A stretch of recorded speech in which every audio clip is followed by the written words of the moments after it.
ઉપવાસમાં કંઈક તમને ચટપટું ખાવાની ઈચ્છા થાય તો એકવાર આ ફરાળી પેટીસ ચાટ જરૂરથી ટ્રાય કરજો. એટલી ટેસ્ટી અને એટલી સ્વાદિષ્ટ છે કે તમને અને તમારા ફેમિલી મેમ્બરને બહુ જ ગમશે.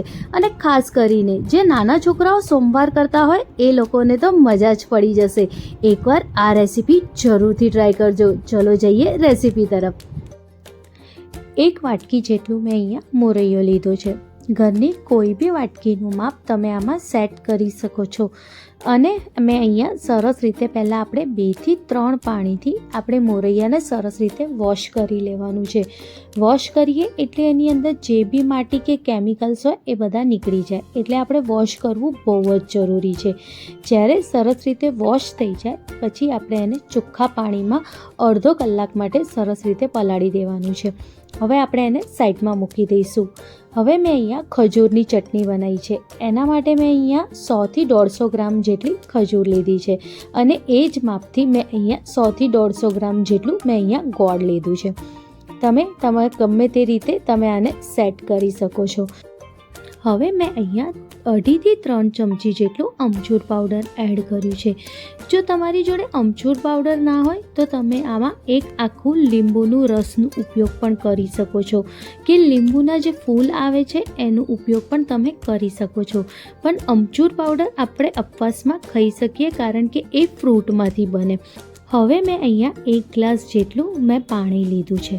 બધી ખજૂરને મેં છૂટી કરી દીધી છે અને ગોળને પણ મેં આવી રીતે કટકામાં સમારી લીધું છે. હવે આપણે એને 10 થી 15 મિનિટ માટે સરસ રીતે આપણે એને ઉકાળીશું, જેથી ખજૂર એકદમ પોચી થઈ જાય અને ગોળ પણ સરસ રીતે ઓગળી જાય. અહીંયા મેં અડધી ચમચી જેટલું સિંધવ નમક નાખ્યું છે, જે આપણે ઉપવાસમાં ખાઈએ છીએ. બસ આવી જ રીતે આપણે એને સરસ રીતે ઉકાળવા દેવાની છે. તમે જોઈ શકો છો વિડીયોમાં કે જ્યારે સરસ રીતે ઉકળે, ગોળ ઓગળી જાય અને ખજૂર પણ કેટલી સરસ એકદમ પોચી થઈ ગઈ છે. હવે ગેસની ફ્લેમ આપણે બંધ કરી દઈશું અને એકદમ ઠંડુ થવા માટે એને સાઈડમાં મૂકી દઈશું. જ્યારે એકદમ ઠંડુ થઈ જાય પછી આપણે હેન્ડ બ્લેન્ડર જે આવે છે એની મદદથી આપણે આવી રીતે ક્રશ કરી દેવાનું છે. તમને થાય તો મિક્સર ગ્રાઇન્ડરમાં પણ એને ક્રશ કરી શકો છો. હવે આ પલ્પ બહુ ઘટ છે એટલે મેં 1 વાટકી જેટલું મેં આમાં ગરમ પાણી એડ કર્યું છે, જેથી એ થોડું ઢીલું થાય અને થોડું આપણે ચટણી માટે ગળીએ તો સરસ રીતે ગળાય પણ ખરું. બસ આવી જ રીતે આપણે જે ગરમ પાણી એડ કર્યું એને આપણે સરસ રીતે મિક્સ કરી લેવાનું છે. તમે જોઈ શકો છો કે કેટલી સરસ ચટણી બનીને રેડી થઈ છે. હવે આને ગળવું બહુ જ જરૂરી છે કારણ કે આમાં ખજૂરના બિયા પણ હોય અને એ ખાવામાં આવે. એટલે આપણે કોઈ બી ગળણીથી આપણે એને ગળી લઈશું. ગળ્યા પછી હું તમને બતાવીશ કે કેટલી સરસ ચટણી બનીને રેડી થઈ છે. જો તમે બહુ ઘટ ચટણી ખાવા માંગતા હો તો આમાં ઓછું પાણી એડ કરજો. પણ મેં અહીંયા નાઈ બહુ ઘટ કે નાઈ બહુ પતલી ચટણી રેડી કરી છે. બસ આવી જ રીતે આપણે ચટણી કરીને રેડી કરવાની છે.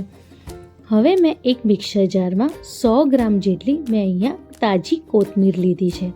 હવે મેં અહીંયા 3 થી 4 લીલા મરચાં એડ કર્યા છે. મરચાં તમે તમારા તીખાસ પ્રમાણે આમાં એડ કરી શકો છો. પણ આ ચટણી મેં બહુ તીખી નથી કરી એટલે મેં અહીંયા મીડિયમ તીખાસ પડતાના 3 થી 4 લીલા મરચાં એડ કર્યા છે. હવે આપણે સિંગદાણા પણ ઉપવાસમાં ખાઈએ છીએ એટલે અડધી વાટકી જેટલું મેં અહીંયા સિંગદાણા લીધું છે અને એક નાનો કટકો મેં આમાં આદુનો એડ કર્યો છે. હવે 1 લીંબુનું રસ એડ કરીશું અને થોડું મીઠું એડ કરીશું અને થોડુંક જ પાણી એડ કરીને એને સરસ રીતે આપણે ક્રશ કરી લેવાની છે.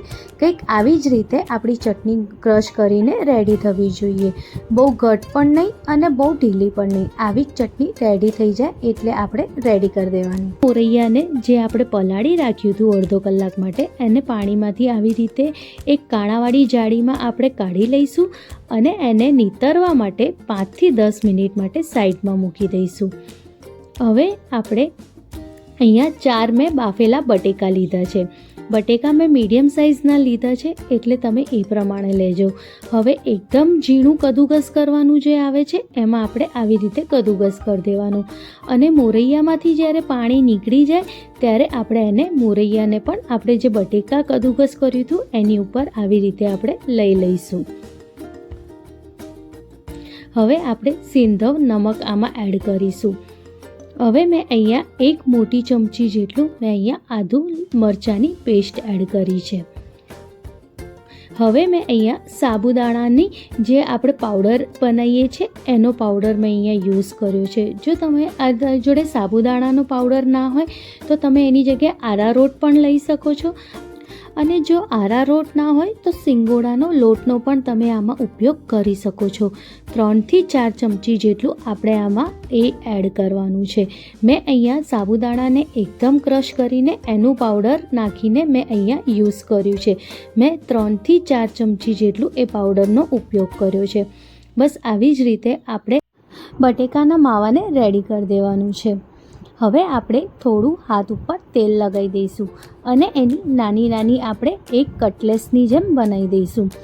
જો અગર લોટ બહુ ઢીલો હોય તો તમે 2 ચમચી વધારે પણ આમાં આરારોટ કે સાબુદાણાનો લોટ કે પછી સિંગોડાનો લોટનો ઉપયોગ પણ તમે આમાં કરી શકો છો. બસ આવી જ રીતે આપણે નાની નાની પેટીસો બનાવીને રેડી કરી દઈશું. બહુ નાની પણ નહીં કે બહુ મોટી પણ નહીં, બસ આવી જ રીતે આપણે બધી પેટીસોને બનાવીને રેડી કરી દેવાની છે.